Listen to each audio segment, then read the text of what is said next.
لهم ما يشاءون فيها ولدينا مزید۔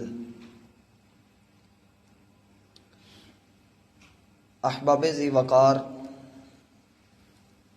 محترم سامعین و سامعات،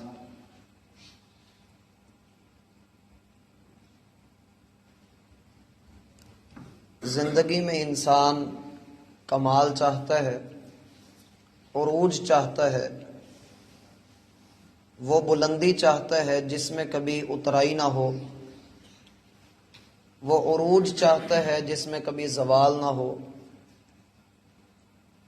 اور ایسی ترقی چاہتا ہے جس میں کبھی تنزل ہی نہ ہو۔ اس کے لیے انسان کوشش کرتا ہے اپنی عقل کے گھوڑے دوڑا کر، کچھ اصول، کچھ قانون بنا کر معاشرے میں ان کو لاگو کرتا ہے، تو اسے پتہ لگتا ہے کہ یہ اصول، یہ قانون فقط میرے مزاج کے لیے ہے، ہر مزاج کو یہ راس نہیں آ رہے، موافق نہیں آ رہے۔ اس پریشانی کے عالم میں انسان کو ضرورت پڑتی ہے اس علم کی جسے علم وحی کہا جاتا ہے، اور جسے نازل کرنے والا، قانون بنانے والا، اصول کا درجہ دینے والا رب ذوالجلال ہے۔ اور جب وہ اپنے اصول نازل کر دیتا ہے تو پھر اس کا یہ کہنا ہے ما یبدل القول لدی وما انا بظلام للعبید، نہ تو رب کی بات میں کوئی تبدیلی ہو سکتی ہے، اور نہ ہی رب کے نازل کردہ اصول اور قانون میں دنیا کی کسی بھی مخلوق اور سب سے اعلیٰ انسان کے اوپر بھی اللہ نے کوئی ظلم نہیں کیا۔ اس کے اصول اور اس کے قوانین بے لاگ ہیں، باضابطہ ہیں، اور ان میں کسی بھی قسم کی کوئی بھی کمزوری نہیں ہے۔ اور یاد رکھیے، قانون دو طرح کے ہیں۔ ایک قانون ہے قانون شریعت کا۔ اس شریعت کے قانون میں انسان توڑ پھوڑ کرے، انسان اللہ کی نافرمانی کرے، قانون شریعت سے اپنے آپ کو بے پرواہ سمجھے، شریعت اس کے لیے یو ٹرن رکھتی ہے اور اس کے لیے توبہ کا دروازہ کھلا رہتا ہے۔ چور نے چوری کی ہے، قانون شریعت یہ ہے کہ اس کا ہاتھ کاٹا جائے، لیکن الا الذین تابوا من قبل ان تقدروا علیہم، اگر پولیس کے پکڑنے سے پہلے اور جرم ثابت ہونے سے پہلے وہ بندہ توبہ کر لیتا ہے تو اللہ کے ہاں وہ تائب ہے، اس کی توبہ قبول ہے، شریعت اسے معافی دے دیتی ہے۔ کسی نے نماز چھوڑی ہے، وہ رب کے ہاں مجرم بنا ہے، شریعت کے ہاں وہ مجرم ہے، توبہ کر لے، اپنی اصلاح کر لے، اللہ کے ہاں وہ تائب ہے، اللہ کا محبوب بندہ ہے۔ کسی نے قتل کر دیا ہے، ایک نہیں، دو نہیں، 100 قتل کر دیے ہیں، وہ توبہ کر لے، رب اس کو معاف کر دیتا ہے۔ یہ شریعت کا قانون ہے، اس میں معافی مل جاتی ہے۔ لیکن دوسرا قانون ہے فطرت کا۔ اس فطرت کے قانون میں معافی نہیں ہے۔ جو کوئی بھی کائنات کے اصولوں کو فطرت کے قوانین کے ساتھ چھیڑ خانی کرتا ہے، پھر ہوتا ہے فَعَقَرُوهَا فَدَمْدَمَ عَلَيْهِمْ رَبُّهُمْ بِذَنبِهِمْ فَسَوَّاهَا۔ قوم سمود نے فطرت کے قانون کے ساتھ زیادتی کی۔ اللہ نے منع کر دیا کہ لوگوں یہ اللہ کی اونٹنی ہے، اس کے ساتھ چھیڑ خانی نہیں کرنی، اس کو کچھ کہنا نہیں ہے، لوگوں نے قتل کر دیا۔ فَقَالَ تَمَتَّعُوا فِي دَارِكُمْ 3 أَيَّامٍ، 3 دن تک اپنے گھروں میں جتنے فائدے اٹھا سکتے اٹھا لو۔ فطرت کے قانون نے اللہ فرماتے ہیں فَدَمْدَمَ عَلَيْهِمْ رَبُّهُمْ بِذَنبِهِمْ، انہوں نے ایسا بڑا گناہ کر لیا تھا کہ رب نے سبھی کو زمین کے ساتھ برابر کر کے رکھ دیا۔ وَلَا يَخَافُ عُقْبَاهَا، اور اللہ کو کسی کی کوئی پرواہ نہیں ہوا کرتی ہے۔ بھائی میرے، اللہ تعالیٰ نے جب اس دین کو ہمارے لیے مرتب کیا تو سارے دین کو مرتب کرنے کے بعد، نازل کر دینے کے بعد 23 سال کے عرصے میں جو اللہ تعالیٰ نے پہلا حکم دیا کہ اقرا، پڑھیے، علم حاصل کیجئے، وَقُلْ رَبِّ زِدْنِي عِلْمًا، اللہ سے کہیے کہ اللہ میرے علم میں اضافہ فرما، ربی شرح لی صدری، میرے سینے کو کھول دے، الم نشرح لک صدرک، پھر سینہ کھلا ہے، وَوَضَعْنَا عَنْكَ وِزْرَكَ، جس بوجھ نے کمر توڑی ہوئی تھی وہ بوجھ اللہ نے سینے سے، کمر سے ہٹا کر کے، اِنَّ مَعَ الْعُسْرِ يُسْرًا، تنگیوں کے ساتھ اللہ نے آسانیاں دی ہیں، دین آسانیاں لے کر آیا ہے، ان الدین یسرن، یہ دین آسانی لے کر آیا، بشروا ولا تنفروا، لوگوں کو خوشخبری دیجئے، لوگوں کو متنفر نہ کیجئے، لیکن جو اصل حقیقی دین ہے اس دین کو تو لیں۔ اللہ تعالیٰ نے جس چیز کو ہم پر نازل کیا، اگر ہم اسی میں تبدیلی کا سبب بن جائیں یا زیادتی کا یا کمی کا ذریعہ بن جائیں تو اللہ کی قسم ہم قانون فطرت کو چھیڑ رہے ہیں، ہم اللہ تعالیٰ کے بنائے ہوئے اصول کو توڑنے کی پوری کوشش کر رہے ہیں۔ اور جو بندہ اللہ تعالیٰ کے قانون کو توڑنے کی کوشش کرتا ہے، بالخصوص جب وہ قانون فطرت ہو، وہ راندہ درگاہ بھی ہوتا ہے اور اللہ تعالیٰ اسے نشان عبرت بھی بنا دیتے ہیں۔ ایک حدیث کے اوپر ہماری آج کی گفتگو رہے گی۔ اہل علم کے ہاں یہ حدیث آدھے دین کا درجہ رکھتی ہے۔ سیدہ عائشہ رضی اللہ عنہ اس کی راویہ ہیں، کہتی ہیں کہ رسول اللہ صلی اللہ علیہ وآلہ وسلم نے ارشاد فرمایا، من عامل عملا، من عامل عملا، جس بندے نے کوئی عمل کیا، عمل بہت سارے ہیں، بے شمار عمل ہیں، اچھے بھی ہیں برے بھی ہیں، لیکن یہاں پر جس عمل کی بات ہے وہ عمل ہے نیکی کا۔ اور یاد رکھیے گناہ کا دائرہ، گناہ کی جو طاقت ہے، گناہ کی جو پاور ہے وہ بہت چھوٹی سی محدود سی ہے، اور نیکی کو اللہ تعالیٰ نے وسیع تر میدان دیا ہے۔ آپ دنیا کے کسی بھی مقام پر ہیں، کسی بھی جگہ پر ہیں، آپ نیکی کر سکتے ہیں، لیکن ہر جگہ پر آپ گناہ نہیں کر پاتے۔ مسجد میں بیٹھ کر آپ گناہ نہیں کرتے، مسجد میں بیٹھ کر آپ فقط نیکی ہی کرتے ہیں۔ نیکی کا میدان وسیع تر ہے، اور دنیا کے اندر دو گناہ ایسے ہیں، ایسے بدترین گناہ ہیں جو نیکی کے کام پر کیے جاتے ہیں، نیکی کا نام استعمال کر کیے جاتے ہیں، اور یہ دونوں گناہ جب کیے جاتے ہیں تو محبت کی ایسی پیک لیول اور پیک ویلیو ہوتی ہے کہ بندہ پریشان ہوتا ہے کہ میں اس سے بھی آگے بڑھ جاؤں۔ دیکھیے عیسیٰ علیہ السلام کو اللہ تعالیٰ نے بنا باپ کے پیدا کیا، لوگوں نے کہا دیکھو کیا کمال اللہ نے بندہ بھیجا، یہ اللہ کا بیٹا ہے۔ اتنی عقیدت، اتنی عیسیٰ علیہ السلام کے ساتھ محبت کی، اتنا ان کو اونچا درجہ دیا کہ اللہ کا بیٹا قرار دے دیا۔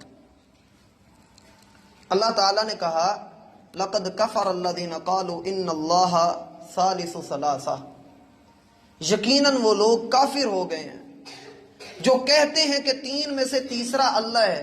وہ لوگ بھی کافر ہیں جو کہتے ہیں کہ عیسیٰ اللہ کا بیٹا ہے۔ تَكَادُ السَّمَاوَاتُ يَتَفَطَّرْنَ مِنْهُ وَتَنشَقُّ الْأَرْضُ وَتَخِرُّ الْجِبَالُ هَدًّا، قریب ہے کہ آسمان گر پڑے، زمین پھٹ جائے، پہاڑ جیسی مضبوط چیز اپنی جگہ چھوڑ جائے، ان دعوا للرحمن ولدا، کہ انسان یہ کہتا ہے کہ رحمان کی بھی اولاد ہے۔ لوگوں نے عقیدت میں آ کر لوگوں نے کہا کہ عزیر بھی اللہ کے بیٹے ہیں، اور لوگوں نے عقیدت میں آ کر کہا کہ وہ اللہ کے نور میں سے ایک نور ہیں۔ من عامل عملا، جس نے کوئی بھی عمل کیا وہ عقیدت کی بنیاد پر ہو۔ یاد رکھیں عقیدہ اور عقیدت دو متضاد چیزیں ہیں۔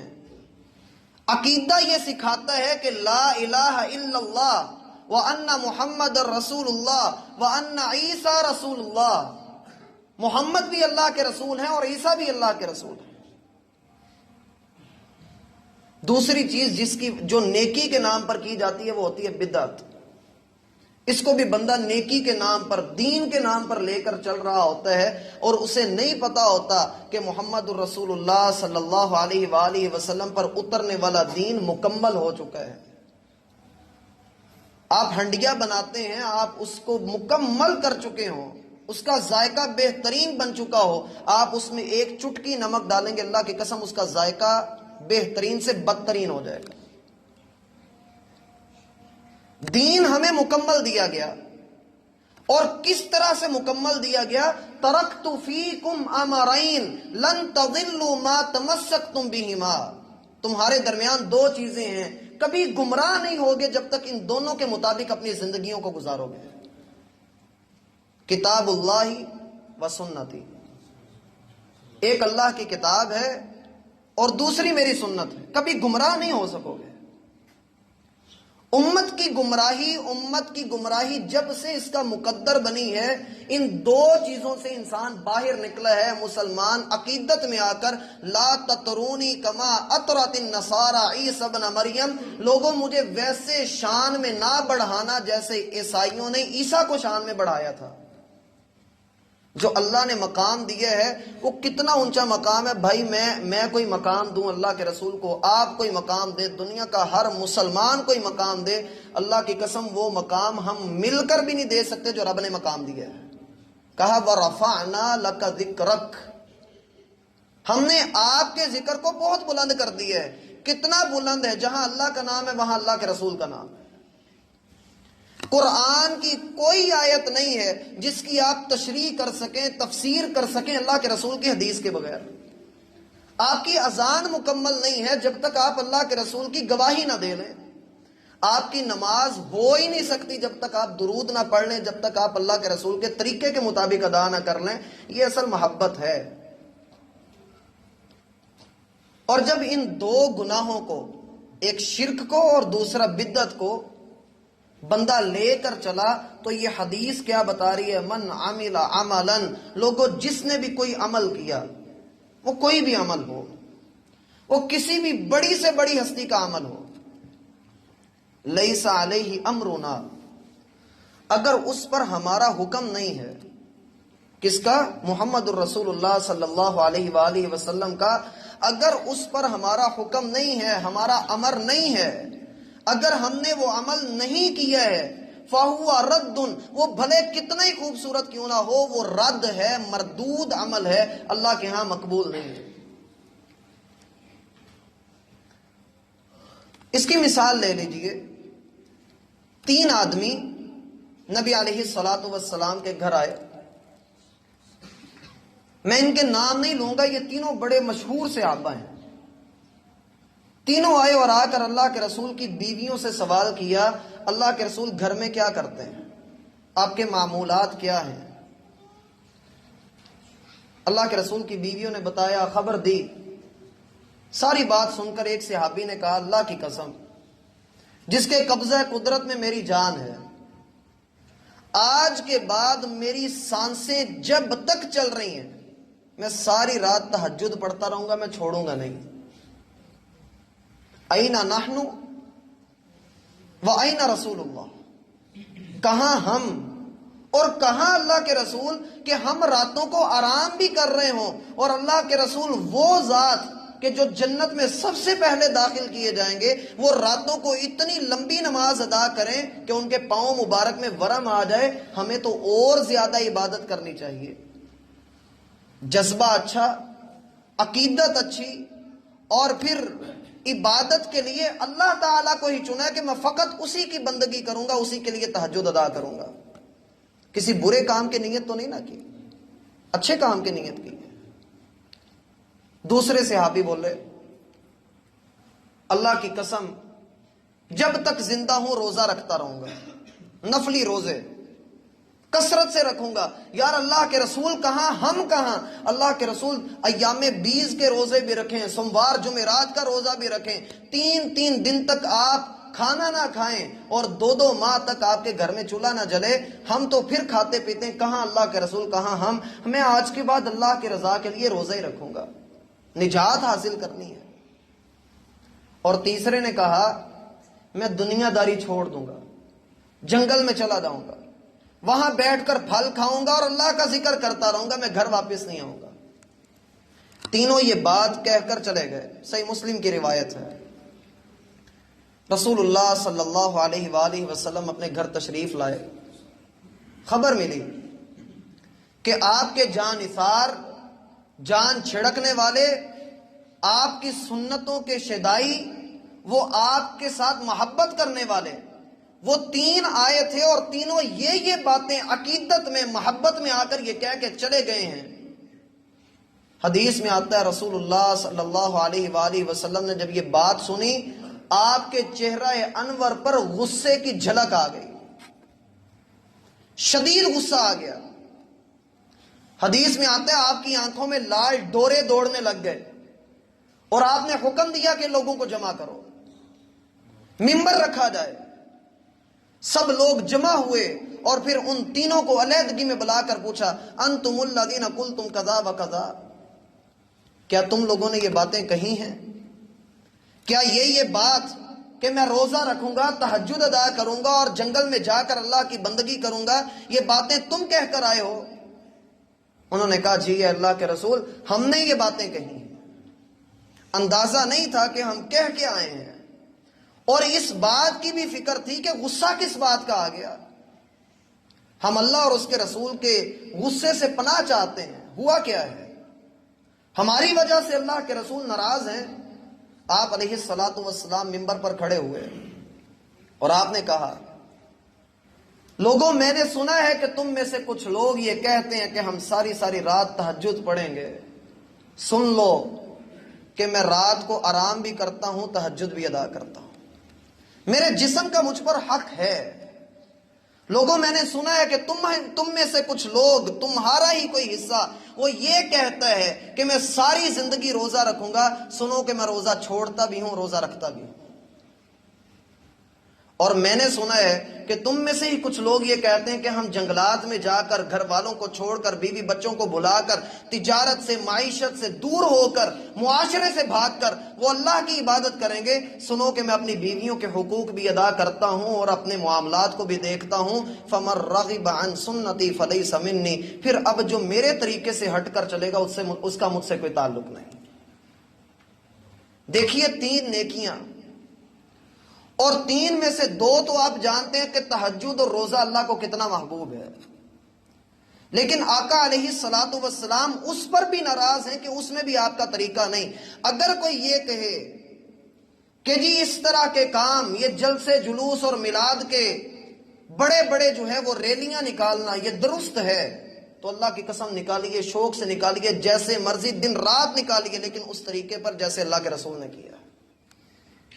اور اگر یہ منع نہیں ہے، اکثر یہ بھی کہا جاتا ہے اس کو اللہ کے رسول نے روکا کب ہے، تو پھر ایک رکعت میں 3 سجدے کرنا بھی کہیں پر منع نہیں ہے۔ میں دنیا بھر میں چیلنج کرتا ہوں کہ مجھے منع دکھا دیجیے کہ اللہ کے رسول نے ایک رکعت میں 3 سجدوں سے منع کیا ہو۔ طواف کے 7 چکروں کو آپ 10 کر لیجئے، منع کی دلیل دیجئے۔ صفا مروہ کی سعی کرنی ہے، روزے رکھنے، آپ 40 روزے رکھ لیجئے، 40 سے منع نہیں کیا اللہ کے رسول۔ ہم کیوں نہیں رکھتے؟ ہم بکرے کو ذبح کرتے ہوئے بسم اللہ اللہ اکبر ہی کیوں کہتے ہیں؟ بقرہ کی بڑی فضیلت ہے، ہم وہ کیوں نہیں پڑھتے؟ اس لیے نہیں پڑھتے کہ اللہ کے رسول کا طریقہ نہیں۔ اور میرا بھائی، اگر یہ بھی چیز اگر عبادت ہی ہے، فقہ کا ایک اصول سمجھ لیں، اللہ کی قسم مسئلے سمجھ آ جائیں گے سارے۔ فقہ کا اصول ہے، عبادات میں ہر چیز حرام ہوتی ہے، اس کے حلال ہونے کی دلیل چاہیے۔ عبادات میں ہر چیز حرام ہوتی ہے، اس کے حلال ہونے کی دلیل چاہیے۔ ایک رکعت میں 3 سجدے کرنا حرام ہیں، ان کے حلال ہونے کی دلیل چاہیے۔ جب ان کے حلال ہونے کی دلیل مل جائے گی پھر بندہ سجدہ کر لے گا۔ روزے 40 ہیں، اگر کوئی بندہ یہ دعویٰ کرتا ہے کہ روزے 40 ہیں، ہم کہیں گے تمہاری بات تب تک ناقابل قبول ہے جب تک تم اس کی دلیل نہیں دے دیتے۔ اللہ تعالیٰ نے کوئی بات دلیل کے بغیر نہیں اتاری۔ ذالک الکتاب لا ریب فیہ، یہ وہ کتاب ہے جس میں کسی بھی قسم کا کوئی شک نہیں۔ جب دین میں کوئی شک نہیں تو دین کے بارے میں بھی جو بات آپ کر رہے ہیں اس میں بھی کوئی شک نہیں ہونا چاہیے۔ صحابہ کرام نے اس بات کا اہتمام کیا ہوا تھا کہ وہ سب سے بڑھ کر اللہ کے رسول صلی اللہ علیہ وآلہ وسلم سے محبت کرنے والے تھے۔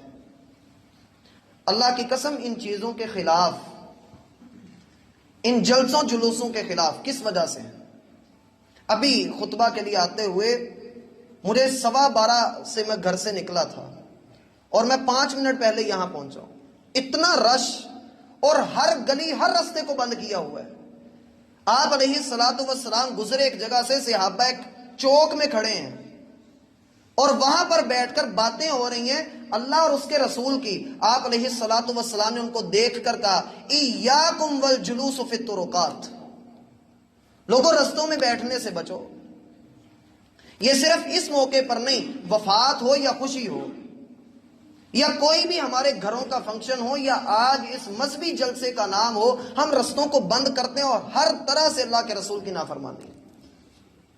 اور پھر بے پردگی اس طرح سے عام ہوتی ہے کہ عورتیں سج سمر کر گھروں سے نکل رہی ہوتی ہیں۔ نبی علیہ الصلوۃ والسلام نے فرمایا تھا کہ عورت جب اپنے گھر سے نکلتی ہے شیطان اسے مزین کر دیتا ہے۔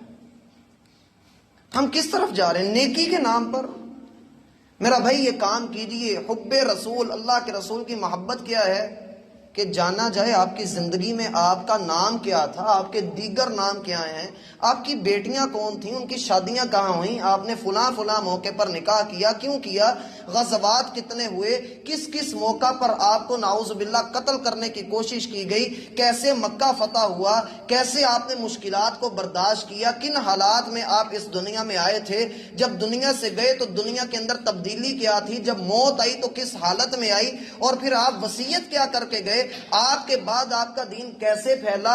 ام لم یعرفوا رسولہم فہم لہ منکرون، کیا ہم رسول کے سب سے بڑے محبت کرنے والے کہیں رسول کے متعلق ہی کچھ نہیں جانتے؟ ہمیں اپنے رسول کی پتہ ہی نہ ہو کہ اللہ کے رسول کی زندگی کیا تھی۔ اللہ تعالیٰ نے حکم دیا تھا اقرا، پڑھیے، ہم نے کتنا پڑھا ہے؟ اپنے گھروں میں سیرت کی کتاب رکھیے، اللہ کی قسم اس کا مطالعہ کیجیے، خبر ملے کہ اللہ کے رسول نے کیسے کیسے مشکلات کو برداشت کیا، کیسے کیسے اس دین کو ہم تک پہنچایا، اور پھر آنکھوں سے آنسوں کی لڑیاں نہ لگ جائیں تو میرا بھائی مجھے کہنا کس طرح اللہ کے رسول نے ہمارے لیے قربانیاں دی ہیں۔ اللہ کی قسم وفا کرنی ہو نا تو ہماری وضع قطع یہی بتا رہی ہو، اور اکثر لوگ یہ کہتے ہیں جی ہم نے لو کمپنی کی ہر چیز کا بائیکاٹ کرنا ہے، ہم نے فرانس کا بائیکاٹ کرنا ہے، ہم نے یہ کر دینا ہے، وہ کر دینا ہے۔ میرا بھائی 5 روپے کے بسکٹ کا پیکٹ آپ نہ کھولیں، آپ نے فرانس کا کوئی نقصان نہیں کیا، لیکن جب آپ داڑھی کٹوا دیتے ہیں آپ نے اپنے دین کی عمارت کو منہدم کر دیا۔ جب آپ نے نماز چھوڑ دی آپ نے اپنے دین کو گرا دیا۔ جب آپ نے جھوٹ بولا آپ نے اپنے نبی کی جو سب سے پہلی بات تھی کہ لوگوں میں صادق بھی ہوں امین بھی ہوں، مکہ والے بھی اس بات کی گواہی دے رہے ہیں۔ دنیا بھر میں انصاف کے اعتبار سے عدالتوں میں ہمارا 118واں نمبر آ رہا ہے، اور بیلجیم کے کافر وہ پہلا نمبر لے کر جا رہے ہیں۔ کہاں گیا وہ صداقت کا اور امانت کا سبق؟ ہم نے خود اپنے ہاتھوں سے اللہ کے رسول کی گستاخیاں کی ہیں۔ ہم اگر یہ ٹوٹل کا بائیکاٹ کر دیتے ہیں، ہم بسکٹ نہیں استعمال کرتے ہیں، ہم کچھ اور چیزوں کا بائیکاٹ کر دیتے ہیں، کیا ہوگا؟ کیا ہوگا اس سے؟ ایک لمبے عرصے سے ہم یہی تو کرتے آ رہے ہیں۔ ہم عملی اعتبار سے اتنے پیچھے جا چکے ہیں کہ ہم یہ سمجھتے ہیں کہ اس بسکٹ کے پیکٹ کو نہ کھولا، اس پمپ سے پٹرول نہ ڈلوایا تو بس حب رسول پوری ہو گئی۔ وہ جو اللہ کے رسول کی وضع قطع تھی، جو آپ کی سنت تھی، جو آپ کا انداز تھا، مجھے ایک بات بتائیے کہ آج اگر اللہ رب العالمین اپنے رسول کو ہمارے درمیان بھیج دے، ہم کس منہ سے ان کے ساتھ ملیں گے؟ کٹی ہوئی داڑھیوں کے ساتھ؟ اللہ کے رسول سینما جانا پسند کریں گے یا مسجد میں آنا پسند کریں گے؟ گھروں میں ڈائجسٹ پڑھنا پسند کریں گے یا قرآن پڑھنا پسند کریں گے؟ گھروں میں ٹی وی دیکھنا پسند کریں گے، گانے سننا پسند کریں گے یا قرآن کی تلاوت سنیں گے؟ ہم کس طرف جا رہے ہیں؟ لَقَدْ كَانَ لَكُمْ فِي رَسُولِ اللَّهِ أُسْوَةٌ حَسَنَةٌ، اس بات سے کوئی لینا دینا نہیں کہ 12 وفات ہے یا 12 پیدائش ہے۔ اللہ کی قسم پورا دین ہی اللہ کے رسول صلی اللہ علیہ وآلہ وسلم کا اخلاق ہے۔ اس پر عمل کیجئے، اس کو لیجئے، اس کے مطابق اپنی زندگی گزاریے، وگرنہ اللہ کی قسم کل قیامت والے دن رسول ہی ہوں گے جو اپنی امت کے خلاف مقدمہ کر دیں گے کہ اللہ انہوں نے میرے سنتوں پر عمل نہیں کیا، انہوں نے میرے قرآن کو پیچھے ڈال دیا۔ اللہ ہمیں سمجھنے کی توفیق عطا فرمائے۔ وما توفیق الا باللہ۔ اللہم